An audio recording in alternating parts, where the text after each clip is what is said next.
আসসালামু আলাইকুম, সবাই কেমন আছেন? আশা করি আমাদের বারবিকিউগুলো দেখে আপনাদের মনে হইতেছে যে এগুলো ভালো হয়েছে। আসলে এগুলো ভালো অনেক হয়েছে। তা আমি তৈরি করছি, আমি সবগুলো আমি তারিখ নিয়ে ভিতরে কিন্তু না, আমার বন্ধুগুলো সবাই ছোট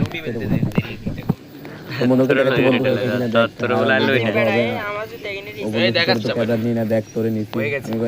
এদিকে তাকে এদিকে তাকে, এই দেখ এগুলো হয়েছে কিনা। তো ও বলতে হয়েছে, ক্যামেরা সরাই হচ্ছে। তাই এগুলো আমাদের তেলগুলো দেখাইতেছে, আমরা তেলের ভিতরে একটু মশলা ইউজ করছি, বারবিকিউ মশলা ইউজ করছি, তাই একটু মশলা জাতীয় হয়ে গেছে। তা বারবিকিউ দেখানোর পরে দেখি রাহানে বারবিকিউ দেখাচ্ছে, বারবিকিউগুলো নতুন করে দিচ্ছে। তা রাহান এখানে পাশে দিয়ে দাঁড়িয়ে রাহান মোবাইল টিপতেছে পাশে। আরো এগুলা খাবে, এগুলো কোনো কাজ কাম নেই, এগুলো সারাদিন ফ্রি ফায়ার খেলে আমাদের সাথে আসলে ফ্রি ফায়ার খেলে। তো গাড়িগুলো করতেছে। আর আমার এই দেখেন এই বাতি ব্যথা, সারাদিন মোবাইল টিপে, আর ওর কোনো কাজ নেই। সারাদিন ওই গার্লফ্রেন্ড বয়ফ্রেন্ড কি একটা আছে না, ওই সাথে কথা বলে। তো আমার এই ভিডিওটা যার ভালো লাগছে তারা আমাকে সাবস্ক্রাইব করে আমার পাশে থাকবে। ধন্যবাদ।